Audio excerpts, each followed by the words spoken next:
We're back. We're here. We're live. We are. So, Joey, welcome to the With Purpose podcast. For those that you're listening right now, Joey's a part of the Torres Omar family, jewelers located in Logan Square of Chicago.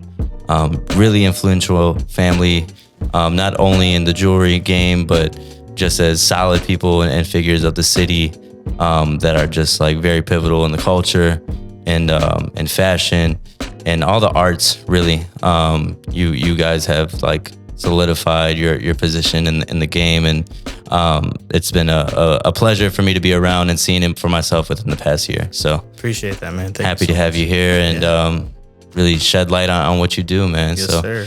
Everyone, Joey Torres. Thank you, sir. Appreciate it, man. That honestly means a lot. Appreciate it. I'm glad to be here. So tell me, how early does, I guess, jewelry go back for you that you can remember?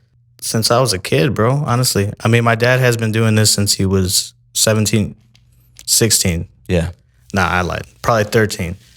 So, I mean, he was always a hustler. He was a kid slinging Michael Jackson posters in the hallways, selling the candy, whatever he could make a dollar on. But he was helping my grandpa when he first opened his first location on 5 North Wabash, which is across the street from where Jewelers Row is now. Okay. Yeah, man. I mean, he's been doing it for a minute now. So he started doing his own thing when he was 18. Him and my mom started off at the flea market. They were there every weekend, making decent money. Got enough money to open up their own space on Sheridan, up north by Wrigleyville. Okay. Yeah, so that was his first store. And I mean, growing up as a kid. And that was what year, though? Do you remember that? Oof. Man, he was 20, so that had to be like 35 years ago, 30 years ago. Okay. Yeah. So we're talking early 90s? Early 90s. Yeah. I think so, yeah. Really cool. Yeah, man. But like, you know, as a kid, you don't really realize that you're growing up in like an entrepreneurial family, I guess, you know? Yeah. You don't realize that your life is actually different, a lot different than other kids. But jewelry's always been around me, in our family too. Like, it's not just my dad and my grandpa. We got cousins, we got uncles, we got a whole family tree out in Mexico that got their own shops. Like, it really started from my great uncle out in Mexico. So we just like grew from there. It's crazy. Now, when you say like growing up with entrepreneurial family, like what was some things that you realized as you got older that were normal to you, but wasn't necessarily normal to someone who didn't necessarily come from that kind of family? Probably not having my parents around, you know, which is not a bad thing. Yeah. I mean, my mom... Because, you know, they're working for the family business. 100%. Yeah. My dad's always putting in work. And he was traveling a lot, too, because there was a point where we had 6 locations. Okay. So he was out in Minneapolis, Indianapolis, Atlanta, just like everywhere, traveling around, you know, selling jewelry. Yeah. Really taking over the Midwest. Yeah, basically. Anywhere where there was a huge like Latino market, basically, is what he was trying to do. So what he would do, he would advertise a lot on radio.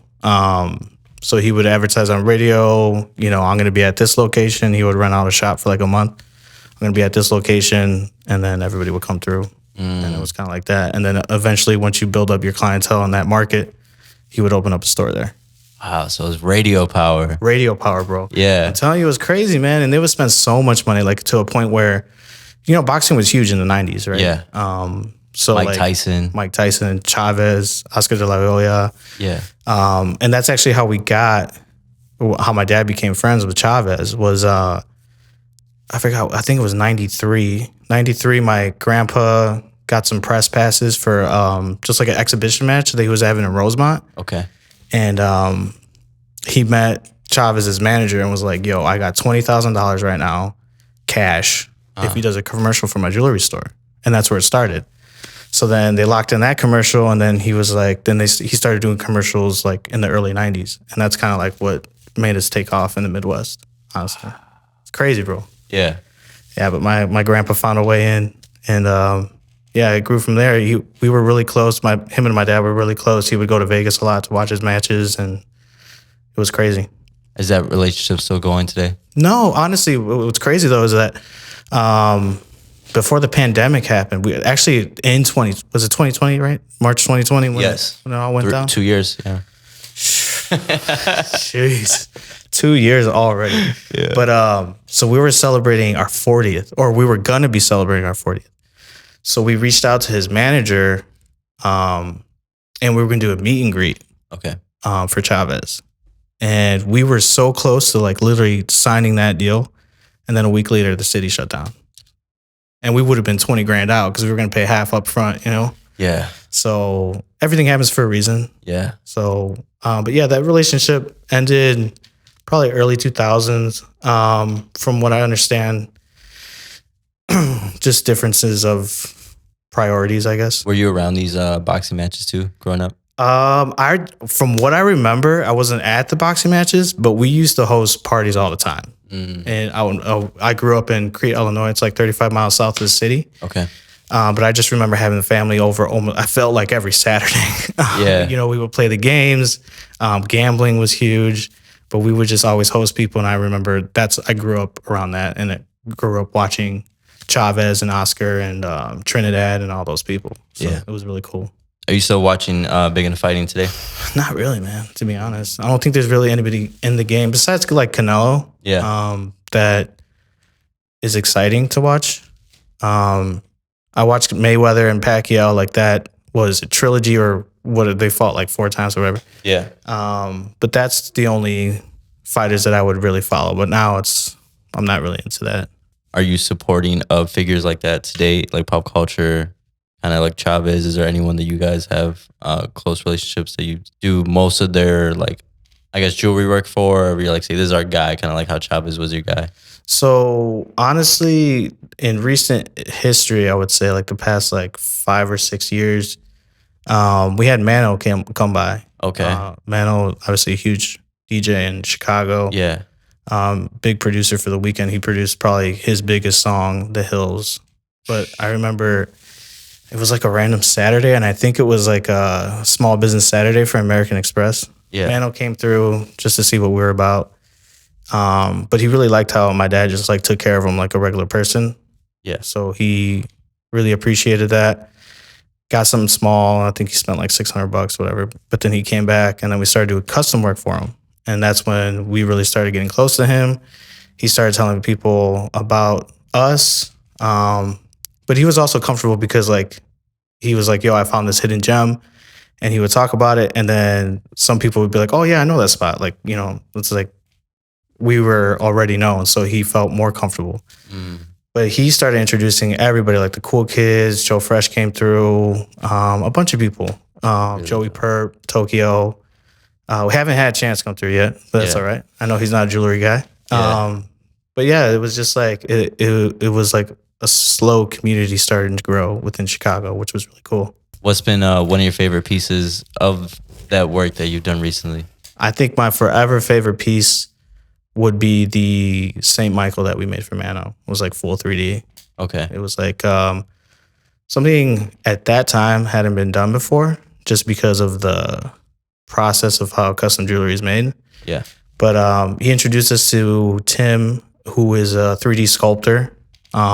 So he designed the piece, and then we fabricated the piece in solid 14 karat gold. But it's just like something at that point where it was just like never done before. He even... What is it of? The St. Michael? Yeah. The angel. So it's all solid 14 karat gold. Oh. And it's like, I think it was 2.5 inches big. So it was like almost a quarter kilo of gold. It was huge. Yeah. But then he showed me, he FaceTimed Ben Baller. And was like, yo, check out this piece that I got. And Ben was just, he approved in a way. He was just like, you're fucking crazy. Like, that's insane. Yeah. You know, and I think I was like 22 or 23 at that point. And I'm like, fuck, man, Ben Baller just like approved of the piece that we just made for this guy. And I was like freaking out. It was dope. It's a cool experience. Well, how would that work if Ben, like, if Mano approached Ben to like put diamonds on it or something like that? Is that like technically a jewelry collab or something? Does that happen? I'm sure it happens, but the only reason why that would happen is because he wouldn't trust us to do it. You know what I'm saying? Yeah, right. Or are you talking about like have us make the piece and then Ben finishes it off? Right, type thing. That would be like a collab more so. Okay. But yeah. And that happens in jewelry? It does. I mean, we get a lot of people that come through. It's just like, yo, I got this made over here, but something happens and then we got to, finish the job essentially. But yeah. Yeah, I mean that's part of the daily. Kind of backtracking to the upbringing with it. Like, when did you start, I guess, getting into the operations of the business? I want to say when I was in college. Yeah. But probably closer to my senior year, I would just roll through the shop like on weekends, whatever. Senior, because you told me you went to DePaul, right? Yeah, I went to DePaul, so I forgot when I graduated. I think it was like almost 10 years now. What'd you study over there? PR and advertising. Okay. Yeah. So the Kind of what you're doing. Yeah, it goes hand in hand. Yeah, exactly. So I learned a lot at DePaul, but I definitely learned a lot more just doing the work. Yeah. I think we talked about this before. It's like life has a lot of lessons that school can't teach you. But I'm forever grateful for going to college just because of the people that I met. I mean, I have lifelong friends, so I'm never going to be... I didn't want to go to college, to be honest. I didn't want to go to school. I thought about enrolling in the Army. I actually want to go to Columbia to study music and make beats and shit. Because I was like heavy into like the blog era, like the hip hop era back then. But yeah, I think I started like around my senior year. So when I graduated, I had an internship for a digital marketing firm, like right away. I think I started the day after I graduated. I learned a lot from there. It was like a really small company. I think they only had like 15 people. Okay. So I learned a lot from there. And then after the internship ended, I started working at my dad's place at the store. But unfortunately, I wasn't as confident as like who I am, or who I was, I should say. Yeah. I had a lot of people, in my ear saying that what I was doing wasn't like worthwhile. Because like I remember a comment somebody made was just like, what do you do besides like post videos on Instagram? Like if that wasn't something important for a business. So it definitely made me second guess like what I'm doing, or like am I like bringing any kind of worth to the business? So then I left. I took a logistics job, and I actually didn't return until about like 3 or 4 years ago. So it took a while. It was like full circle kind of thing. So what brought you back? Believing in myself. I gained confidence through the jobs that I got. And I was like, no, what I'm doing is definitely worth it. And it's going to make a difference. And it has made a huge difference for our business. So yeah, that's what brought me back. I was like, I started, in 2018 or 2017, I started to make like real connections with a lot of people in Chicago. There's a lot of people hitting me up for jewelry. There's at one point where when I was at my office job, I'd have to leave because I had an appointment at the store. And thankfully, I worked for a small company too. So they were like understanding, like Mana would bring by people and be like, I'm going to be there tomorrow. So I would have to take like the afternoon off, whatever. But it got to a point where I was like, okay, I think it's kind of like a leap of faith kind of thing where it's either I'm doing this half-ass or I have to go full throttle. So I just took the jump. Power to you. Yeah, man. That's really dope, man. Yeah. Was there, because when you had left too, I'm sure your absence was noticed as well and was needed. Was that a factor too? The family was like, you kind of maybe got your reassurance too of like you were actually adding value when you were doing this thing, Yeah, my dad has always let me do what I want to do. Obviously, he's going to have his 2 cents about it. Right. But to him, it was kind of just like letting me do off into the world, figure shit out. Yeah. And see if I come back. Because it happened with, honestly, all my siblings, too. We all took our 9-to-5s, corporate jobs. We learned a lot from that, and then we brought it back to the business. So maybe that was his long-term play. Honestly, I think it was. Go out in the world, get the knowledge, and bring it back. Figure shit out and bring that shit back here, which is what we've done, and it's made a huge difference. So yeah, maybe it was his long-term play, bro. I don't know, But him and my mom, my parents have been great. They're so supportive of anything that I do. Yeah.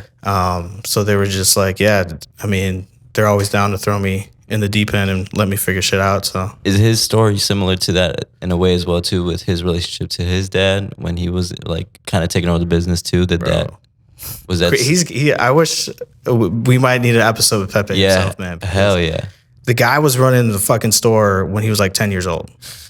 it was insane. The stories he would tell me, like I said, he started working at my grandpa's. He would go take the bus after school, go to the store and help with my grandpa, because at that point we were essentially manufacturers. So like my grandpa made a name by making these like really cool anchors. Okay. So what he would do is we would have the jewelers make the anchors, and my grandpa would kind of go door to door to different jewelry stores and sell them. But he had a location, right? So he wouldn't have anybody there at the store. So my dad would be there, even though he was like 10 years old. Mm-hmm. So he learned a lot from that, obviously. But he would always tell me stories as like, shit was rough. Like they had like no merchandise to show at the store. So what he would do is he would fill up the showcases with like open watch boxes, so it looked like filled. Yeah. And it would just be like watch straps, like not actual inventory. So he would just tell me like crazy shit like that. But honestly, it was just like all a blessing because, essentially my grandpa's first store was a failure, but then an opportunity kind of fell into his hands where this lady wanted to get out of business. And my grandpa had no money to buy her store or her inventory, and she basically just gave him like a payment plan. Wow. And gave him all the inventory, and like it was like his second chance, and he just learned from what he was doing before, and then kind of broke out. Wow. Yeah, it's crazy, man. Blessings to that lady. Blessings, man. Yeah. I wish I knew her name. Right. Man, that's incredible. That's truly incredible. Yeah, man. When did you? Like, was there a love for some of the pieces you make? Like, because now I see, at least from your pages, that you're starting to do more of the designing and like the more manufacturer side of the piece as well too. Is there a newfound love for that art form, that craft as well? So honestly, when I made that jump to come to the store full time, is when I personally started getting into jewelry myself too. Yeah, I never owned like any jewelry really. So I was making decent money downtown. Was Pops like, what's up, man? You don't like the stuff we were making? What's up, man? No, man, it's just like I don't know. It's just, I was really into sneakers. So I was like buying shoes like every day, basically. And then I guess financially, I was just like thinking about it like, okay, jewelry is something I could spend my money on. And it's kind of not spending money. It's like moving money, because eventually I could either sell that or, whatever. Yeah. It holds its value. Yeah. So I'm like, I could either have these $400 Jordans, or I could have like a new chain. Yeah. Which one is it going to be? One that's going to last me a lifetime, or one that's going to be stuck in the closet somewhere probably because I'll get a new pair next week. Right. So that's how I started to look at it.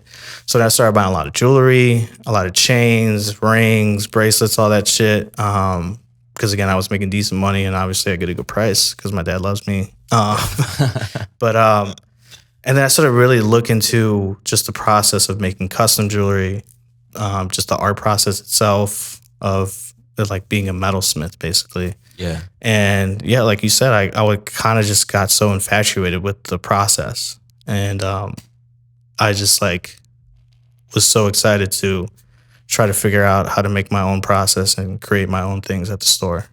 Yeah. So that helped me make the jump. You've been making some one-of-one pieces. Man, I wish I was that creative. Yeah. But I do grab a lot of inspiration from a lot of different jewelers. Okay. And that's why I appreciate Instagram, because it has introduced me to different styles of jewelry that we can bring to the pieces that we make. Like there's this guy, St. Jules, out in LA, I think he is. But he just like pushes the envelope when it comes to craftsmanship, because like with stone setting, there's different styles, there's different techniques. And I feel like what he does is just like so different than what everybody else is doing. Because right now it's like, I hate to say it, but like the custom process can be just like really dumbed down, and like the quality can be really poor because the process can be, there's a lot of shortcuts that you can take throughout the process. Okay. For people to get what they want. Yeah. Like unfortunately there's jewelers in Chicago that are like, making big ass diamond pieces in like sterling silver, which to me is like a huge no-no, because that sterling silver is nowhere close to the material that gold is. Mm-hmm. But they're able to do that because it's what people want. They just want the shine, right? Yeah. But to me, that's like almost like a smack in the face to what jewelry is supposed to be. It's supposed to hold value. Bro, it's supposed to hold value. And shine. Exactly. It could be both, man. It could be both for real. Yeah. But I'm not going to knock their hustle, bro, because if that's what people are buying, that's what people are buying. You know, you can't really do much about it. Right. Man, I keep looking at your frames. Is there something special about the frames that you're wearing? Gucci. Okay. Is that Costco, bro? Which one? Let me know. Oh, fuck. The one on Ashland, I think? In Pilsen? No, really? You got those from Gucci at Costco? Yeah. Oh, my God. No, I'm telling you, bro. Costco, they got Gucci. They got Balenciaga. Not Balenciaga. Burberry. Tell me, like, oh, these are a special one of three in the store. I can't tell you how many times I've tried to make gold frames. Like, it's really a difficult process. Because now, the Cartier frames are coming in. Yes. They've been hot for like 2 or 3 years. Yeah. But now because of Joe Burrow, they're even hotter now. Yeah. But, bro, it's just I can't figure that shit out. And that's the thing about jewelry too, and it's fucking frustrating. Yeah. There's some shit you just can't figure out. And it's annoying because you see other people figure that shit out. You know what I mean? Is there a special machine to make frames? No, bro. It's the worker, the craftsman, you know what I'm saying? Like the jeweler himself. That makes shit happen. And it's a dying art form, to be honest. It's the same thing like watchmaking, right? Yeah. There's not a lot of people, including myself, unfortunately, that have the attention span and the will to sit down and really figure out like the craft of jewelry. It's crazy. I see you've been you did a couple of videos on when you're talking about watches, Rolexes. Yes, sir. About kind of pointing out the different presidentials and like, are you an advocate for Rolex? Like, what's man? So obviously, Rolex is just a prestigious brand. Yeah, they don't need to run ads or anything. No, people know a Rolex from a mile away, especially with their most iconic like models. But unfortunately, are you wearing one right now? I am. Which one are you wearing? So this is a Milgauss. Okay. So the Milgauss was created in the 1950s. And this was for scientists. So back then in the 50s, that's when people were playing with fucking atoms and like a lot of magnets. Yeah. So this is anti-magnetic. Wow. Yeah. So this is so that the people could go to work and then they wouldn't come home and their mechanism, their watch would be fucked up because the magnets would fuck up the balance wheel on the watch. Wow. Yeah. So another cool thing about this is it's the only watch that Rolex makes with I don't know if you see the green tint. Yes. So the green crystal. So usually Rolex, they patent everything. Okay. The movements, the mechanisms within the movement, they usually patent everything. But they did not patent the process to making this green crystal. Okay. Why? Because if they patent it, then the process has to be public. That's it. It has to be public. When you patent something, like how they do it. The process needs to be public. Okay. So they basically didn't patent it because it was so hard for them to figure it out that they're just like, we're not going to patent this because you guys will never figure this out. Oh. And nobody has. It was like their fuck you. It's like, go ahead and try. Wow. I don't even have to patent this shit because you're not going to do it. Yeah. And it's true. Damn. Yeah. That's why I love this watch. So yeah, this is, I mean, as far as like affordability, definitely on the affordable spectrum. Yeah. But it's just the story behind it. That's why I fell in love. I was going to sell this thing. I'm not even going to lie. But then I started, digging deep.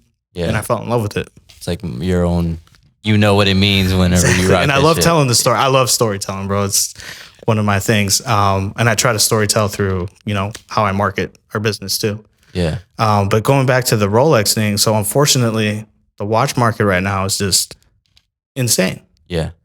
You got stainless steel watches. They're not precious metal watches that are going for $100,000. And it's just because of supply and demand. And that has brought this like shopping environment at Rolex boutiques or authorized dealers where it's just like they're snobby. They're like, we don't need your business. We don't need to like take care of you like a buying customer because all of our shit's going to sell anyway. Yeah. Like I went to a Rolex boutique in Vegas when we were out there for the jewelry show. The motherfucker didn't even look at me, bro. Not even a hi. I just walked in and I was like walking around and he was just like on his phone, just like looking at me, look at watches. Yeah. And I was just like so pissed off. Like I would literally went outside and I told my sisters, I'm like, I'm about to sell every single Rolex that I have because that was just like, you didn't even feel like a person. You know what I mean? Like, Yeah. They just like, it was like degrading in a sense. But I was just like super pissed, and that's kind of what's happening everywhere. So Rolex is hurting themselves really because they don't have any kind of control on that, or like checks and balances when it comes to that. So it sucks. Do you think that comes from them also separating themselves so much from everyone else? That's kind of trickled into that, even to the storefront level. So the thing is, I would expect that kind of treatment if I go to AP or like Richard Mille or something like that, because that's known. It's like a known thing where, like if you didn't walk in with one already on, type thing. If they didn't know you, or like, because like Richard Mille, I'm pretty sure AP too, they like fucking ask for like bank statements and shit to make sure that you can afford their watches. Yeah, when you're making a purchase. Yeah. Because they also want to make sure that you're not selling to the gray market. They just want to make sure that like you have a good job and you're not buying this watch to sell it to the even if I wanted to pay full. Yeah. Like, wow. Yeah, man. Wow. And it's like, it sucks that Rolex would get to that level because Rolex is still pretty, available to a lot of people.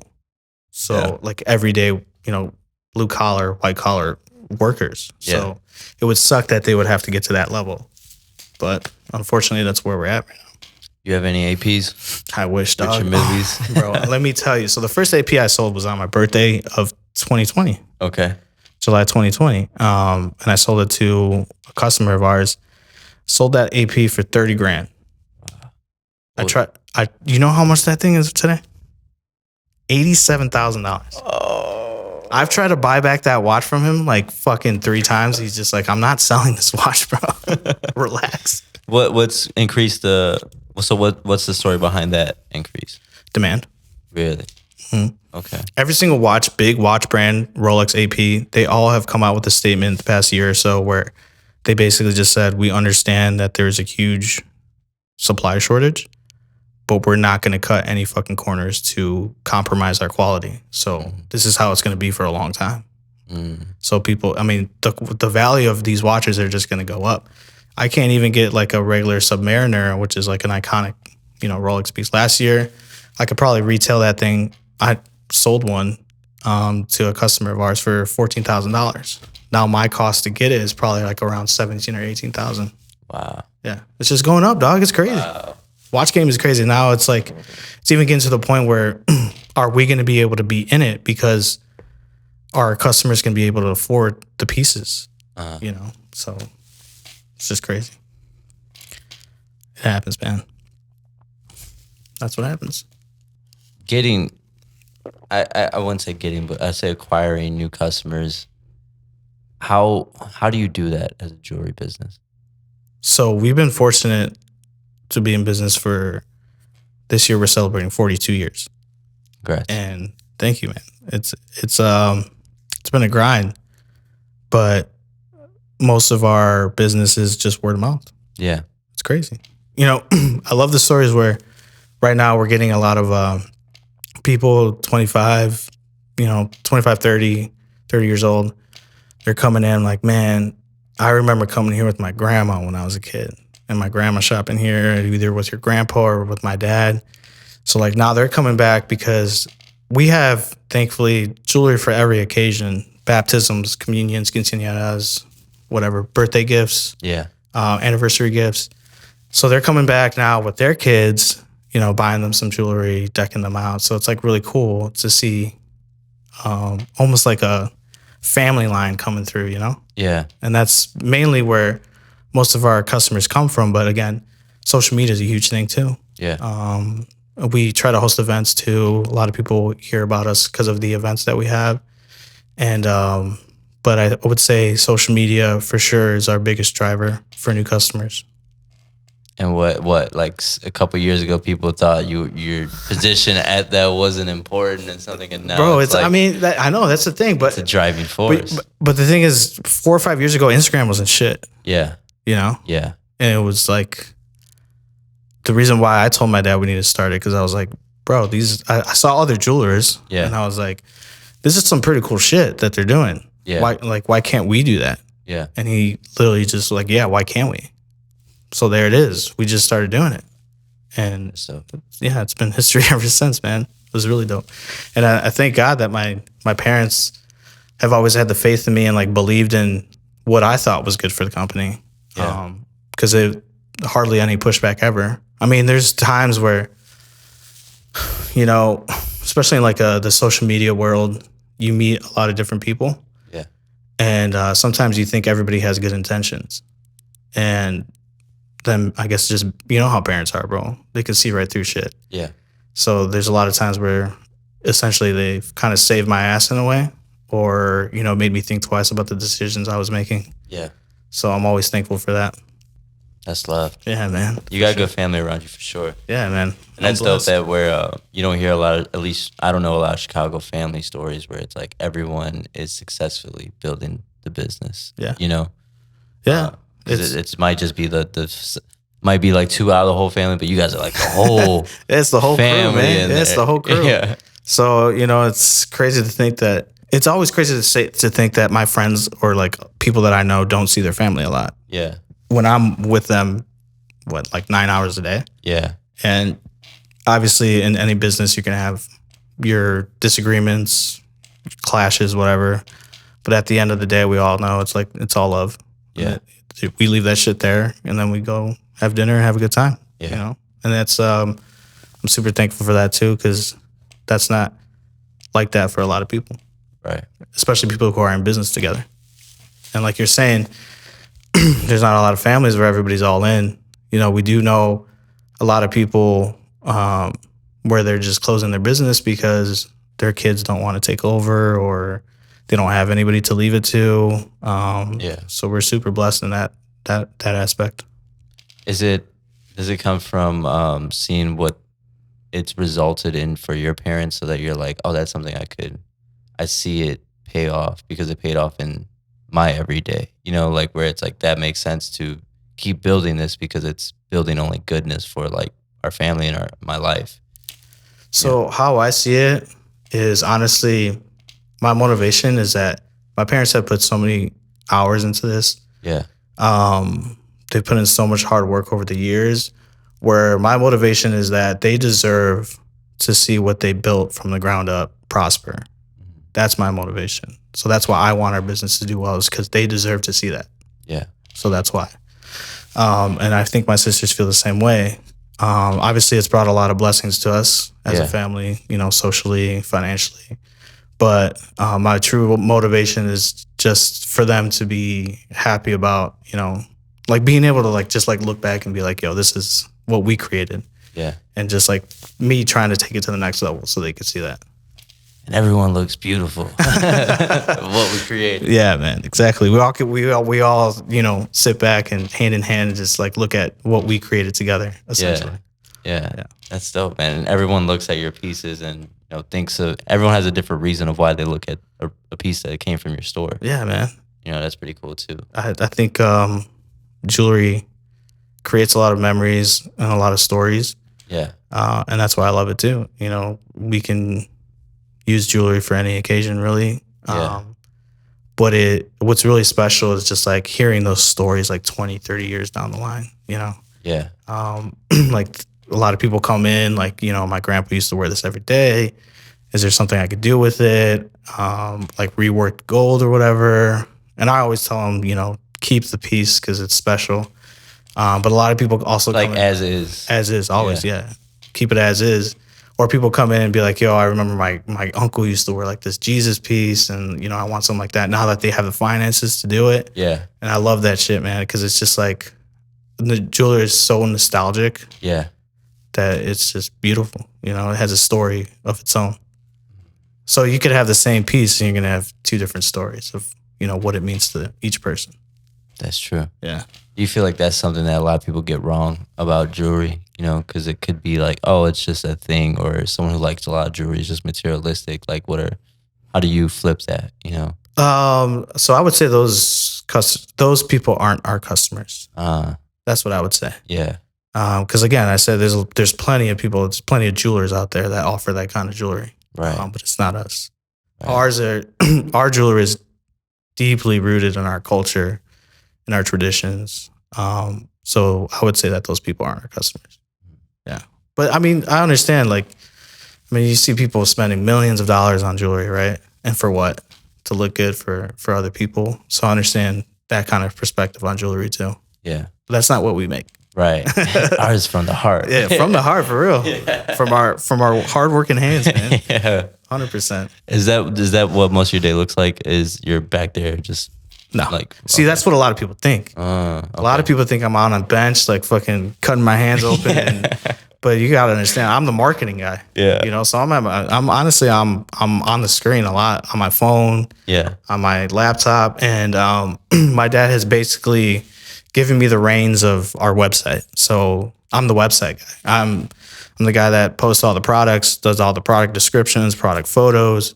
And then when we have like a drop, I fulfill the orders, I ship the orders, I do any customer service when it comes to all our online orders, okay. You know, like emails and stuff. Yeah. So I'm there from A to Z, you know, so that a lot of that takes time, especially when it comes to inventory. We talked about this earlier, like we get new inventory all the time and it's like so hard to keep up with it, but that's a lot of the shit that I do. Yeah. Brains. Yeah. Trying, bro. Yeah. No, it's because our business like was built on the wholesale side. Yeah. So like basically what we would do is like sell by like the weight of the gold, right? Mm-hmm. So it's like we wouldn't we would sell, okay, today we sold 5 kilos of gold. And when I see that, I'm just like, okay, but what was it, right? Like what chains did we sell? What rings did we sell?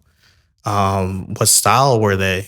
It all that information matters, right? Because then at the end of the day, you're going to be able to make better purchasing decisions as a business. Yeah. When your inventory is low, you know what to restock.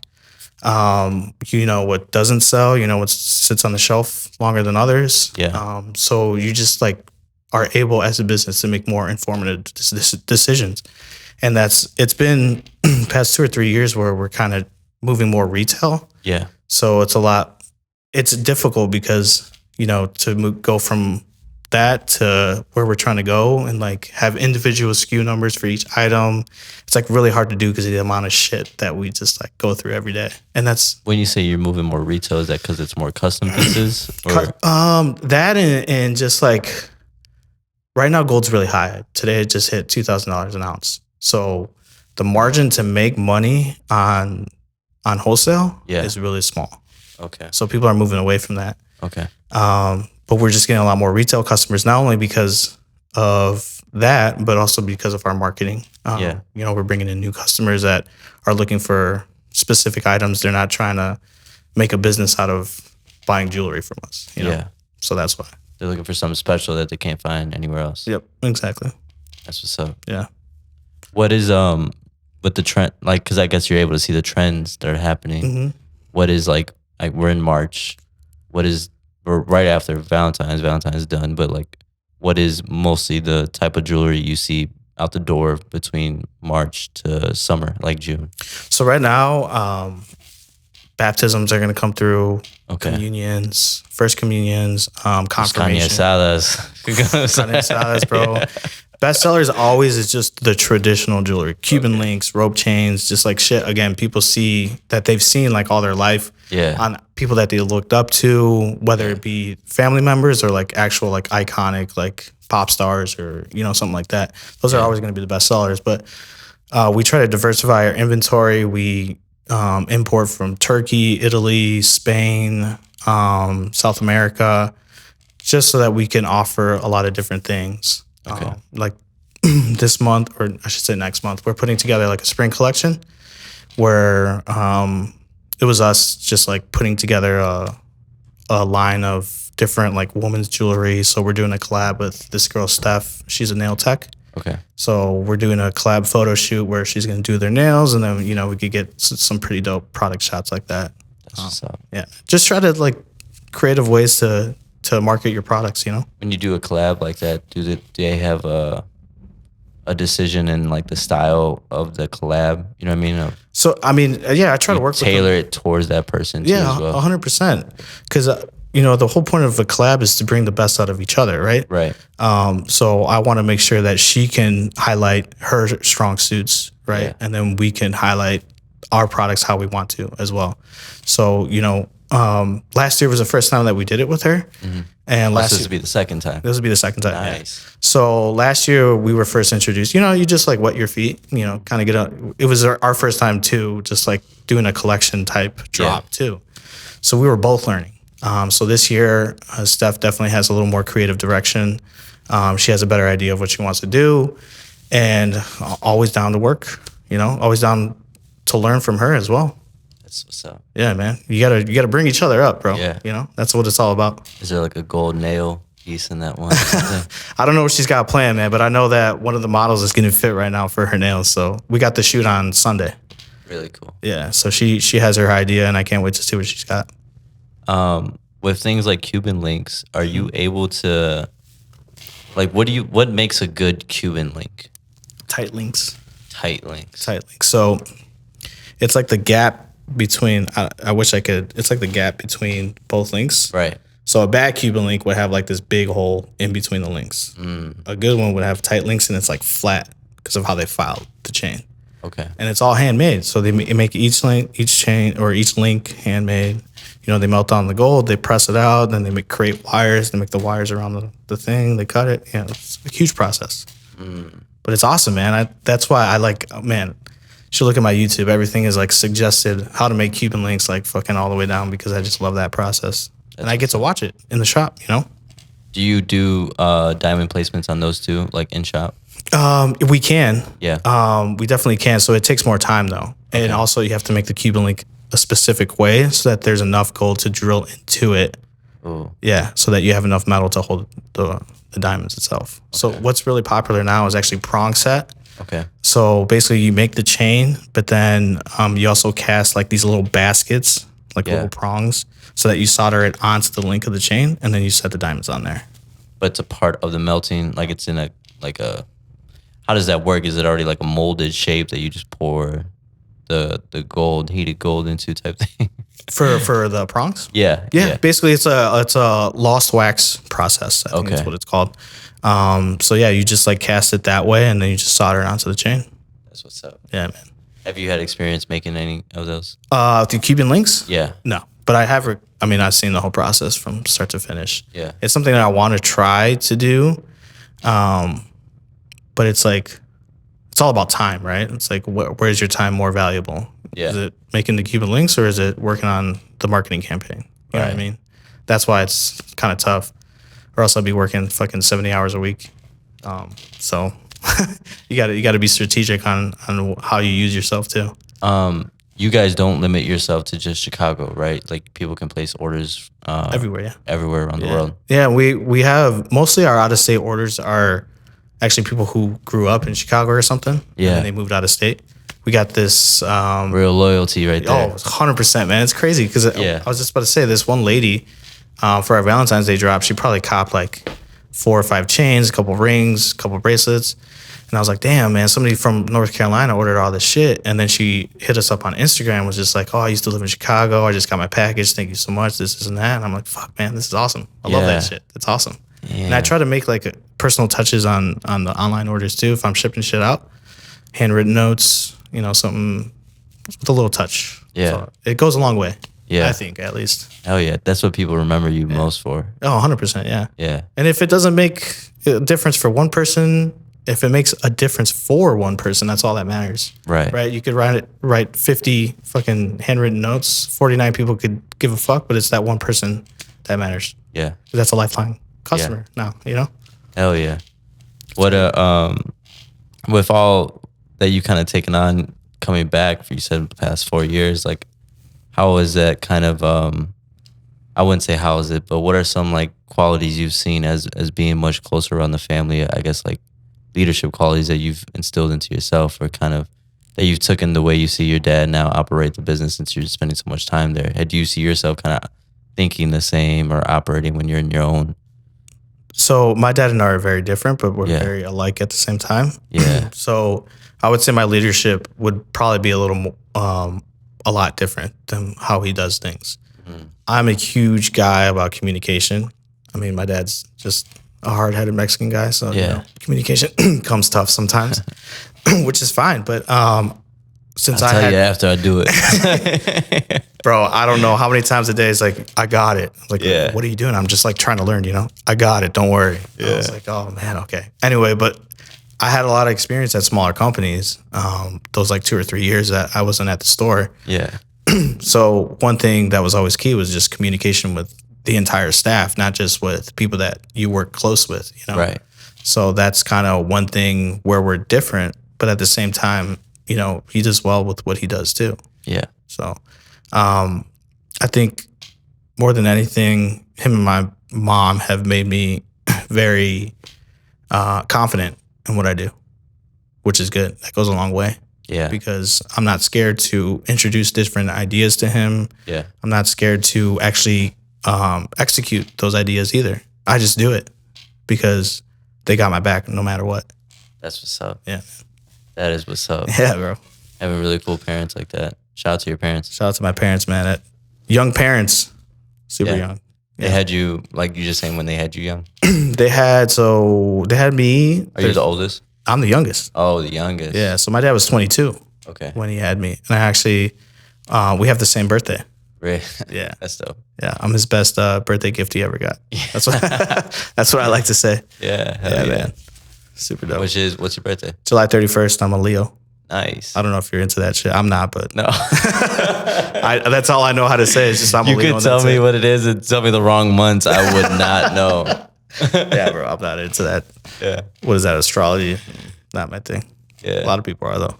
But that's Leo are like lions as well too, right? Mm-hmm. Right. Well, that's why we clash a lot. There's just too many chefs in the kitchen. Yeah. But it happens. I'm just here to soak it all in, learn, and when it's my time to shine, then I'm ready. Right. Hopefully. You kind of, I guess you guys have a good workflow already then of like, when to kind of take the lead, or he's going to take the lead on something. He always takes the lead. I'm also sitting in the back seat too. I got 2 older sisters. Yeah. So, when he's not there, he takes a lot of business trips. Yeah. My sister, as he should. He's trying to enjoy life. Exactly. Yeah, man. He's been he's been working a long time. Yeah. So it's good that he's able to take the foot off the pedal a little bit. Yeah. But yeah, my older sisters kind of take over when he's not there, and again, I just sit back and learn. But when it's my time to shine, I'm ready. Hopefully, again. I'm curious to know your thoughts just on like the NFT space, because you as a jeweler, you're in like the physical collector space too. Have you thought of ways to keep growing in like a Web3 era as a jewelry company? Yeah, so it was, I want to say May of last year. My friend Ruben gave me a call. He wanted to do an NFT project with an artist that he works with. Yeah. I forgot what it was. I think it was like something like a live mural, and then you could buy that as an NFT, and then it comes with like a tangible, like a physical jewelry piece. Really dope. Yeah. And you would be making that? Exactly, yeah. Yeah. Never came into fruition, but he was talking to me about the metaverse and like all that crazy shit, how basically like you could set up a shop digitally, people come through and buy shit for their avatar, and I'm just like thinking like, what the fuck is going? And then of course 3 or 4 months later, NFT is just everywhere, and like, it's something that I didn't understand. I still don't understand it too well. Yeah. But I understand the concept of being able to sell something in a digital space is basically all it is. Yeah. Yeah. So it's like, how long is it going to take for us to get there? I don't know. How soon are we going to get there? Who knows? But it's something that we're willing to do if that's where the times are going. Yeah. So it's interesting. You design digital fucking pixelated chains, yeah. Cubans, you know what I mean? But people buy it, man. It's like the skins on Call of Duty or something, like people will buy it. That is true. He just said you just got to put hype behind it. That's all it is. I think that'd be a dope project. See, I think so, bro. Yeah, we'll see though. What is the focus of this year? You know what I mean, or that you've thought as far out as? So I think the focus, I wouldn't say of this year, but just overall, yeah, is to put systems in place, operations in place, processes in place, so that we can scale the business. Right now, unfortunately, we are a little unorganized, and that's simply just because we don't have enough like human capital to like the capacity to do what we need to do to get organized. It's really hard to find workers right now. We're super short staffed like all the time. So, when you're getting pulled in a million different directions, it's really hard to push forward to where you want to go. Yeah. But just getting organized so that it could just be somewhere, it's like just figuring out a process. Like, round 2, they have 7 stores? Yeah. And that's because they put shit in place where they could just apply it anywhere they go. Yeah. And I think that we can do that as a store too. It's a protocol for everything. Everything. Yeah. Yeah. And it's just figuring it out at the end of the day, and that's what my goal is. We're bringing in a new POS system, which is going to be huge because, again, we're going to be able to track inventory, what we're selling, what we're not. Yeah. How long does it stay on the shelf? What we got to buy, when we got to buy it. It's just going to give us analytics, just numbers that we can look at so that we can make good business decisions and hopefully open up different locations.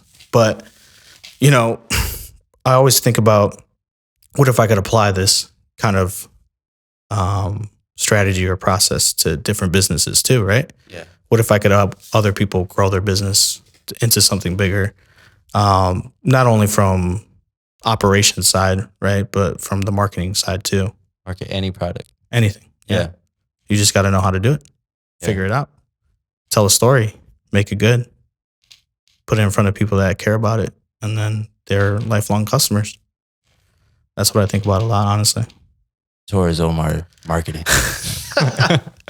Bro, we got to think of some kind of name. Yeah. And I know you're going to be a lot of help with it. For sure. Yeah, because you think about it, content creation is huge, right? Yes. And I know you know that for sure. Yeah.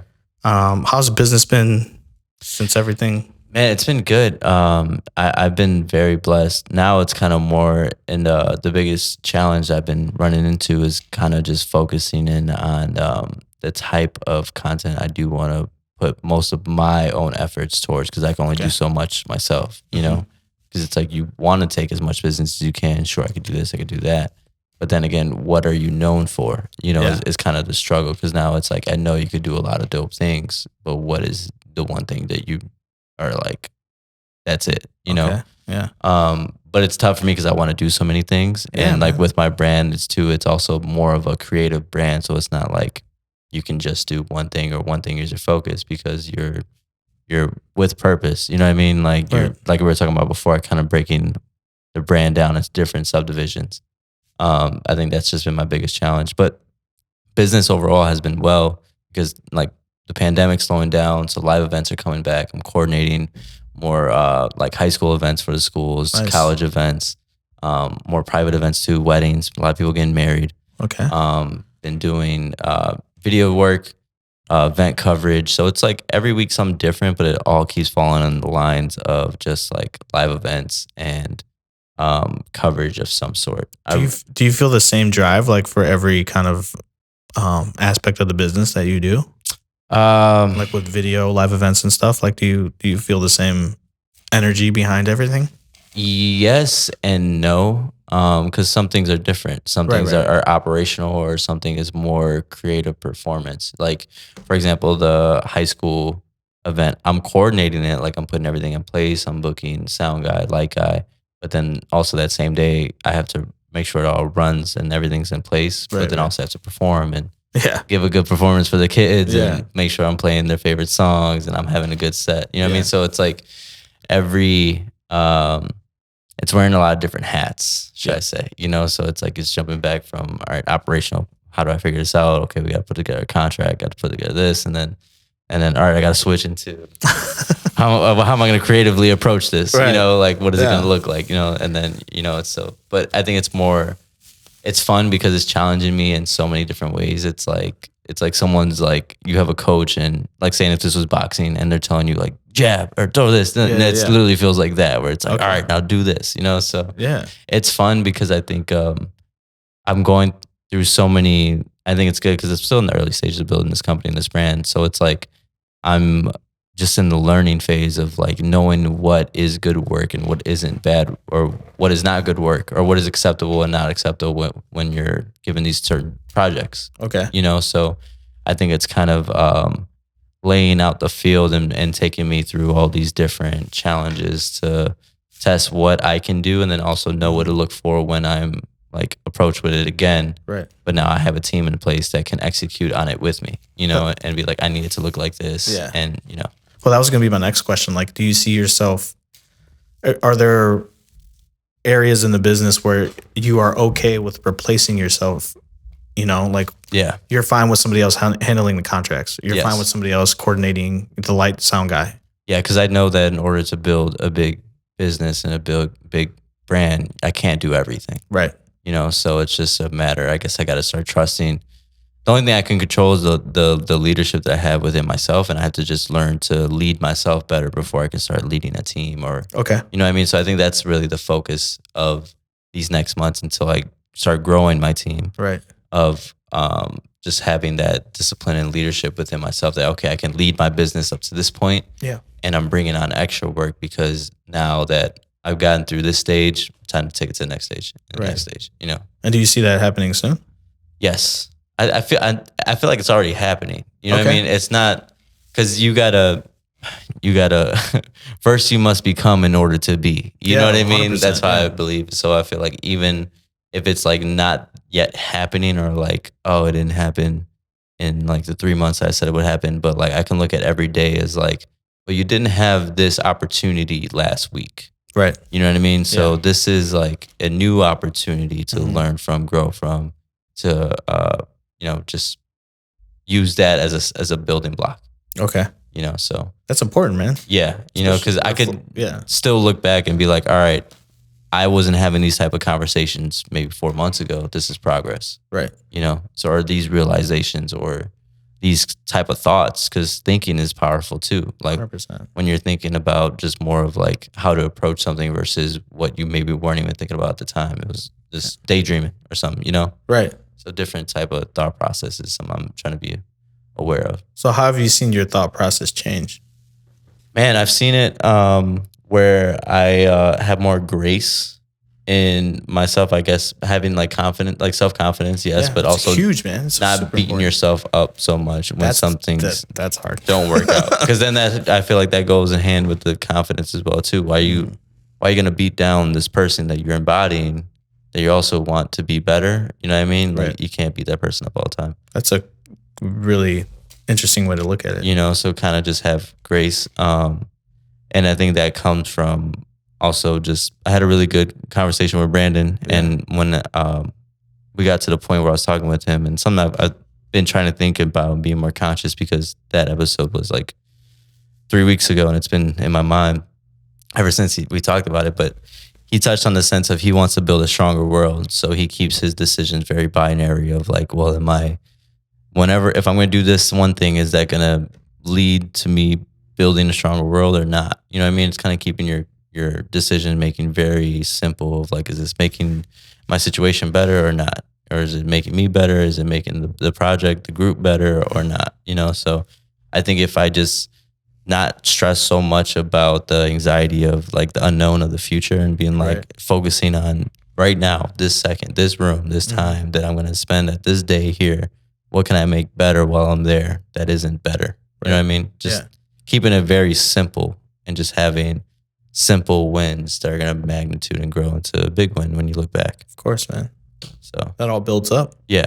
eventually. And that's what I feel like is happening. Yeah. If I just stay consistent. And, I think another podcaster I listen to, his name's Jeff Logan.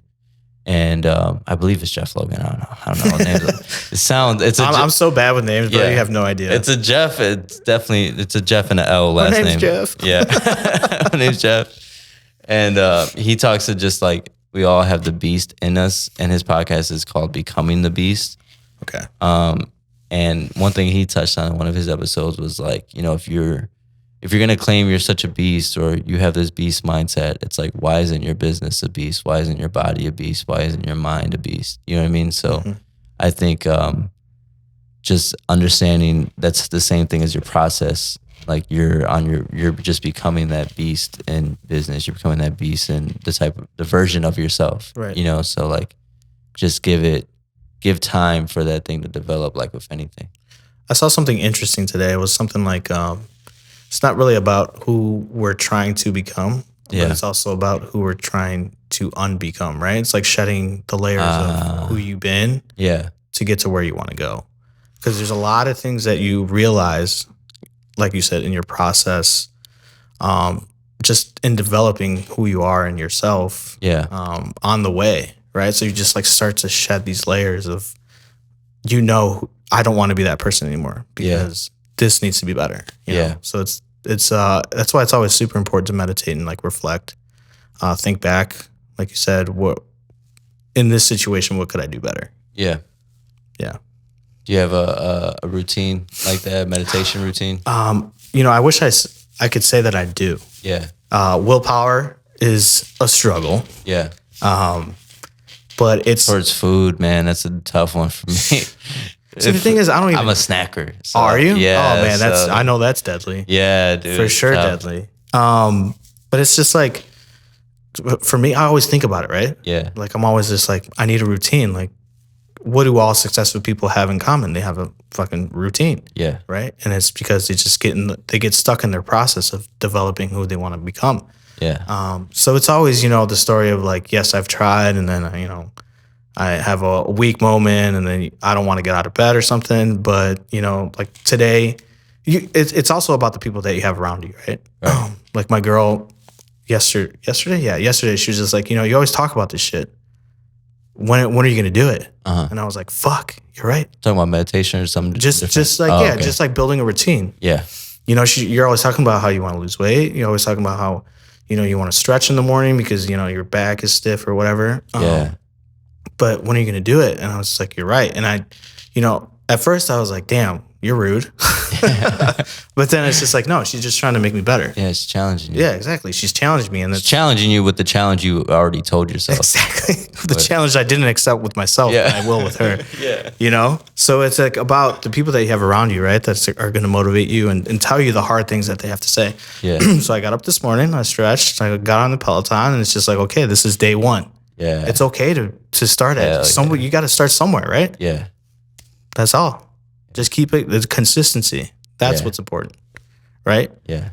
So tomorrow you're gonna be challenged, though. Just tomorrow I'm challenged already. I'm fucking hungry. I'm about to go to McDonald's. No, I'm playing. Fight it, Joey. Fight it. I gotta fight it, man. Yeah, there's something better at the house. Yeah, exactly. Yeah. Right? The fucking chicken I made 3 days ago. But yeah, man, that's dope to hear. I wish you much success as Thank you, man. Keep building that compound effect. Yeah. It's a personal journey. Yeah. And it's gonna be tough, but I'm ready, I think. Yeah. We'll see. You ever moved to Joliet? I know a good gym. I don't know, man. Yeah. From the looks of it, they really make you grind to the core, huh? Yeah, bro, it's the best though. I love sometimes when I'm in the classes in the beginning, you're hearing everyone like the first 10 minutes into the workout, because it's like group fitness as well too. Yeah. And everyone's just like, this sucks, this sucks. And at the end, everyone's like, have a great day. Dude, oh, you killed it. Crazy. You did a good job. So know what I mean? Like 3 years ago? 3 or 4 years ago, I used to work at an office downtown. Or not downtown, River North, whatever. Yeah. And they had a group fitness gym in the first floor. So I was like pretty active. Like I was in good shape. I would go on my lunch breaks all the time, and it would be the toughest workout, right? Yeah. You would just hate it. But then at the end, you're just like, man, I don't regret doing that. Like, no, not doing that. You never do. And that's so hard to realize. Yeah. Because it's just like, you definitely regret skipping that workout. Yeah. Right? You definitely always think about it like, I should have went. Yeah. And if you actually go and do it, you never regret that feeling. It's really just, you make it the toughest thing to do to the day. And if you did that, the toughest thing, then everything else is just like easy. Yeah, man. You got to take it one day at a time. It's really all it is. Yeah. Because if our brains honestly just can't concept like long term. Yeah. They just can't wrap their heads around it. I don't even think they're designed to do like shit like we do right now. You know, like this is still like an overload for it. Exactly, man. But it's just like there's so many distractions, but you just got to take it one day at a time, and that's where the consistency starts to play. Yeah. You'll start to see changes and stuff, and that's why when I was in like really good shape, man, I just wouldn't even think twice about getting out of bed. I would just out. Yeah. Alarms off, I'm up. Not even think about laying here, because if I do, I'm done. Yeah. You know what I mean? It's fucking over if I even think about, just one more. No, I can't let myself get to that point. See, but the thing is, that's also comes with self-awareness, right? Yeah. It's almost like not a trigger, but it's just like you understand that if you let yourself get to this point, there's no turning back. Yeah. It's hard. I believe in that a lot. What's his name? Jordan Peterson. He has a bit that he talks about, and I think he calls it encroaching. Okay. But basically, it's kind of like you let yourself keep slipping a little bit further and a little further every day, and then you look back and you're like, "How did I get here?" And it's just kind of like, well, you allowed these things to happen little by little every day, and it just pushed you back so much that you didn't even realize it, you know? And just having that self-awareness is like, it can now start pushing you. Instead of going back, you're going to be going so much more further forward, you know? Yeah. But I think it's like, it's just, it's like as if you could see, if I start cutting this one thing out of my day, and if someone could hand you like a magic mirror that shows you like what the 10-year effect of like changing that one thing would do, you would do it. But because you can't see what it would really do yet, it's hard to build that momentum at first. Right, exactly. It's like hard to think that, it's hard to grasp your mind like, I'm going to work out every day forever. You know what I mean? Like, you got to take it one day at a time. But if you don't, then you're not like, then that puts you even closer like to the grave if you don't. You know what I mean? Right, like exactly. It's like such a mind bending thing where it's like, you should work out until like the day you do die, because if you start to slowly start working out, like there's so many bad health things that start happening. So that is a huge fear of mine. Yeah. And that's like a huge motivation of why I want to get healthier, is because like I don't want to be late 50s, 60s and like have trouble walking around. Right. You know what I mean? Right. I still want to enjoy life. I'm working hard as fuck so that I can enjoy it later on. You know? But I don't want to enjoy it to where like, listen, I'm not going to walk down the boardwalk because I'm just like too fat and old. You know? I don't want to do that. Or like I didn't stretch enough every day, or, you know, something like that. I have back pains. I got heart problems. I got to take 10 pills every fucking day just to live. That's not where I'm trying to be at. It's a huge motivation for me. But like, and even when I do, bro, we're going to be so far ahead in the future that fuck it. I'm going to have a robot leg. We're just going to fucking plug something in, bro. Or we're just going to live in the metaverse. That's all it's going to be. We're going to enjoy ourselves in the metaverse. Yeah. But, so like I actually got really into running when COVID started. Obviously, everybody had like that fitness kick. Yeah. So funny. Everyone was posting their home workouts and everything. Like. Oh, the push-up challenge, remember that? Oh my God. So it's like that's when I really had like the concept of like little things add up, right? Yeah. Because I had the Nike Run app, and I'd be like, okay, today, or they would have those goals, right? Like the 100 miles for the month. And, you know, every day you just like knock down 2-3 miles, but then you realize how far behind you are for just a couple days. Yeah. Like I didn't run today. Okay, that's fine. That's 2 miles. Oh, I didn't run the next day either. That's 4 miles I got to make up. Third day, that's fucking 6 miles. You know what I mean? Yeah. It's 3 days and you're 6 miles behind. That's a lot, right? Yeah. So it's just like, it just shows you, imagine going the other way, right? Yeah. You just keep knocking it down and down and down. And that shit just starts to add up. Consistency. Nice. Yes, sir. Are you going to do any street races this year? Fuck no. My knees are shot. Bro. Yeah. I need oil on these things. So what happened was in 2016 or 17. Yeah. I thought it was, me and my sisters thought it was cool. We're going to run a marathon together. Okay. Super dope. Photo finish, you know, hand in hand. Yeah. We'll start together, we'll end together. It's super dope. Awesome. Great idea. Yeah. Because, it was whatever. Race day comes. Okay. Not one fucking mile of training for me. My sisters, you know, they did what they did. And you think you're just gonna pump out 26 miles? I just fucking, and I did. I finished my 26.2 miles. Yeah. We did a run walk. It was like a 30 or 1 minute run, 1 minute. This was the Chicago Marathon? Chicago Marathon. Yeah. I made it. The most, oh my God, dude, the pain that I was in. Yeah. I felt bad because of how angry I was when we finished. My calves were just on fire, dog. Like, I don't even know how to explain that.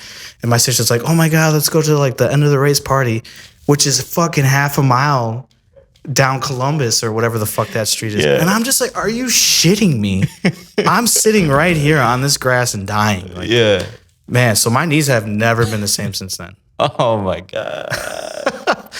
I mean, that's definitely like self-harm there. Like that was, that's 100% my fault for doing and putting my body through that. You didn't train, man. You Dude, I didn't. Shot your body. My knees, like, at least the IT band. Yeah. Fucked. Oh, man. So horrible. Even right now, if you go on a jog, like you feel pain. So it's like, it's weird because it's on and off, right? But when it's on, fuck that. I am in excruciating pain. And it's weird because I don't know what to make it, like what makes it better, what makes it worse. So would walking or just consistent running or just running, like to build it up, would that help? Or I don't know. I thought stretching would fucking do the thing. Yeah. Nothing, dude. I can't figure it out. It's like, you know, I could have 2 weeks where I run every day and I'm fine. Yeah. And then it's that next day where it's just like my right knee just doesn't even want to work anymore. I know, man. So it's just like frustrating. It's like, fuck yeah, I'm building it up. When I was running, you know, during COVID, I was just running through it. Yeah. Because I was just like so into like, you know, these monthly goals for fucking Nike Run Club or whatever. Yeah. And then eventually I was just like, this is fucking stupid because I'm going to be 65 and like not be able to fucking walk because of what I'm doing right now. Because I want to complete a Nike Run Club goal is what I'm trying to do. And I'm literally hurting my body. So yeah, that stopped pretty quickly. How long did they go for? Honestly, I was consistent for a month. Yeah. A whole year? Come on, dog. You just made me look dumb. Damn. He said, how long did that go for? A whole year? A 12th of that, my friend. Yeah. Hey, you did that though. Did you get that medal? I did, man. A couple times. You probably have it framed up at the crib. I took a screenshot. Yeah. From the Nike Run Club app. Oh, fuck that. That'd be in a plaque on every hallway. Yeah, so that's where I'm at fitness-wise. Yeah. Uh-huh. So day one. Fun. Day one. Tomorrow's day two. Tomorrow's day two. I'm going to need a stretch from the push-ups I tried to do this morning. Didn't work out too well. There you go. Got to build my triceps up, bro. Do you like to work out in the morning or in the evening? Oh, morning. I don't know how people do it after work or something. It's tough. You got to go straight to bed right after or something. Dude. But then it's tough because then I'm pumped. Yeah, right? And you're just up. Do you take pre-workout?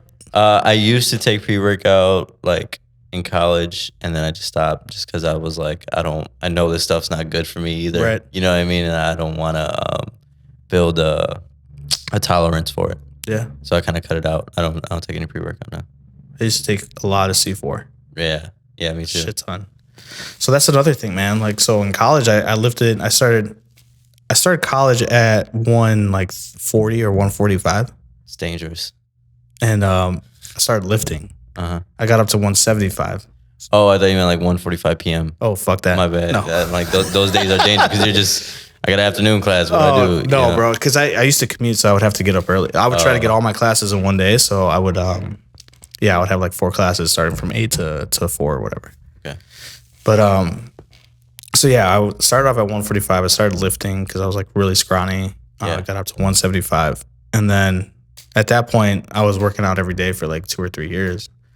But I was just fucking myself up, man. Because I feel it now. Yeah, 100%. My shoulders fucked. I can't do like a straight barbell curl because my wrists are shot because I was just trying to do too much weight when I was younger. Just like not really warming up the wrists, things like that. I don't know what it is, man, but it's painful as fuck. Yeah. And I remember there was this, at the DePaul gym, there's like this older personal trainer lady. Always fucking talk shit to me. She's like, you're going to fuck your shit up when you're older. And I'm like, I'm fine, dude. Yeah. She's like, when you're 30, you'll see. Like, you got to round your shoulders. You got to, you know what I'm saying? Like, she told me all this shit, and I was like, okay, yeah, whatever. I feel it for sure. It sucks, man. So make sure your form is right. Yeah. Or else you're fucked forever. Form is definitely important. Yeah. And form is good too, because form is one of those things where it's you gotta embrace when you start a new lift and you're like, this is uncomfortable. But then I love those moments where you do something like for 2 weeks straight, and then the third week you start changing one minor, like almost insignificant, but if you weren't you didn't know that you had made that adjustment. Right. And it just changes the whole feeling of the movement. You know? So do you do a lot of Olympic lifting? You said that gym is. Now I do. Like, I've never squatted this much before. I would never used to squat. Like leg do you day. Like what are they called? Snatches and shit, or like a lot of snatches, a lot of like deadlift, a lot of just like kettlebell type shit. Okay. A lot of just pushing shit across the room. Like, it's very a lot of pain. Yeah, a lot of pain. It feels like half the time like garage style kind of working out. Sure, yeah. You know what I mean? Like if you were damn, bro, that's some serious like iron workout. Like yeah, they're really getting down to it. But that's the shit that I like though. Like I feel more like during the pandemic, I was working out a lot with my uncle. Mm-hmm. And he's very like, all he needs is a pair of dumbbells to work out. Yeah. And that's all, you know what I mean? We could do like 20 different things. The shit he learned in gym class, like when he was like 10 years old. No, shit he lived in prison is what I'm talking about. Oh, okay. No, different lifestyle. Yeah.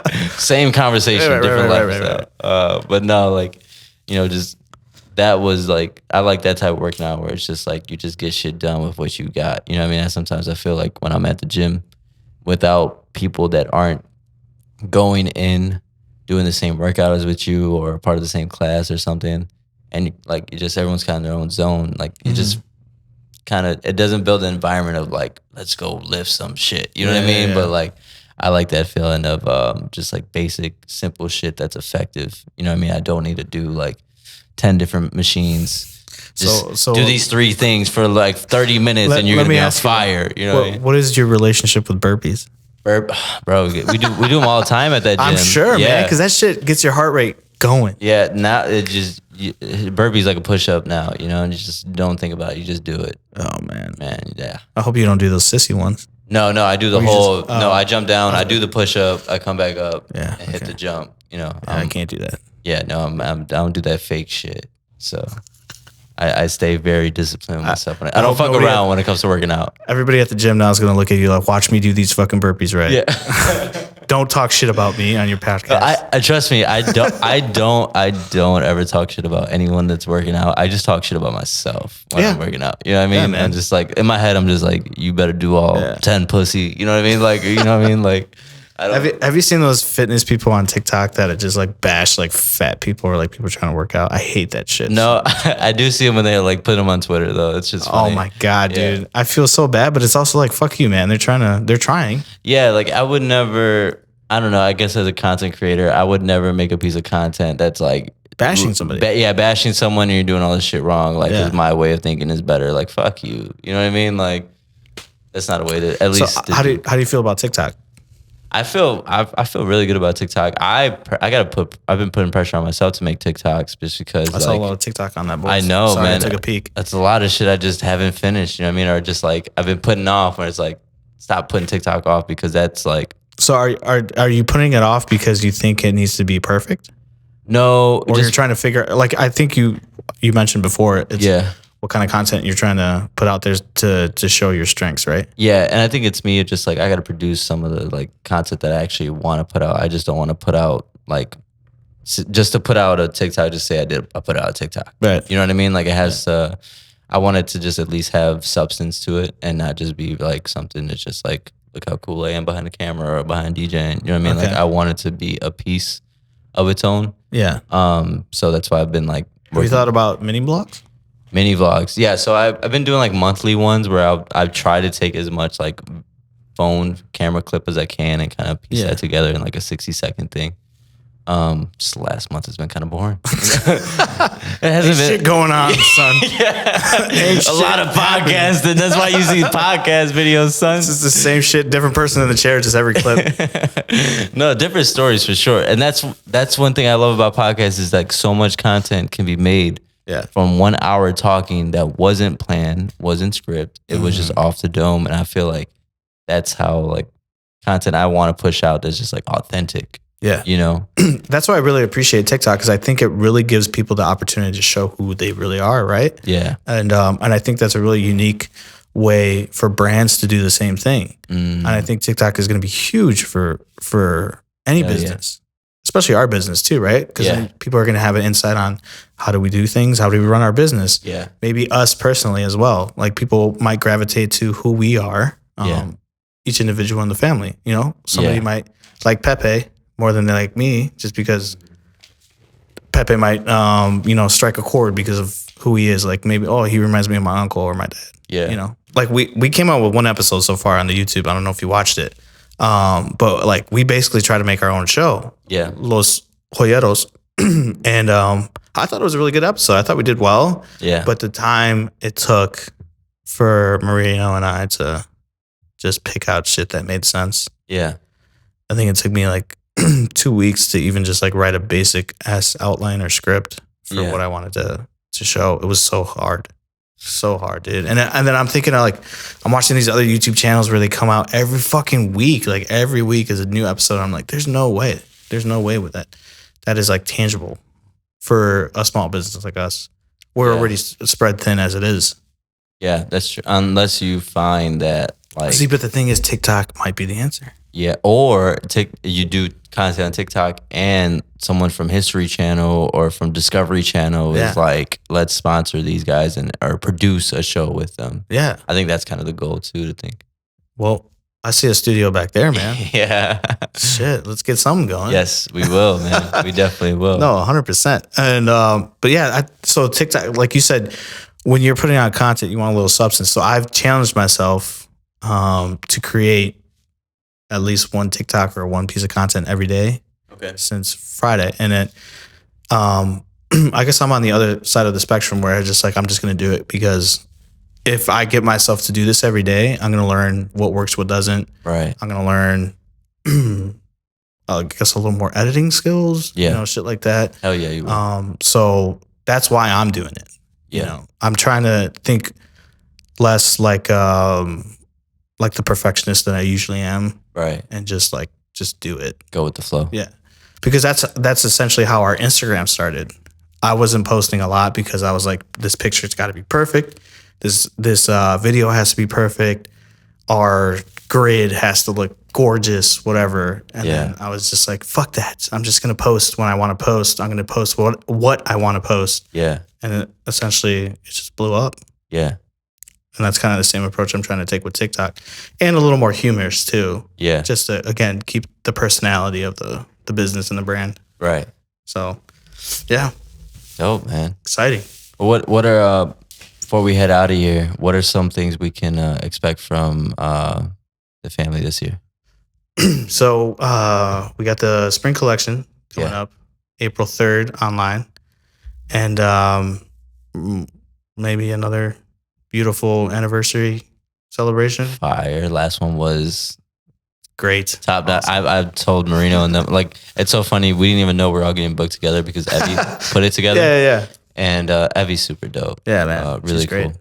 And I was just like, man, this is one of the dopest parties I've been to. Yeah. You know what I mean? Like rooftop vibes, like everyone's Jose did his thing too, man. Coming out with their jewelry and stuff. Yeah. Jose did the bouquets and everything. He did it was like bare bones. Yeah. So he put like all the lighting, the flowers, everything. He did the catering, obviously, as well. Yeah.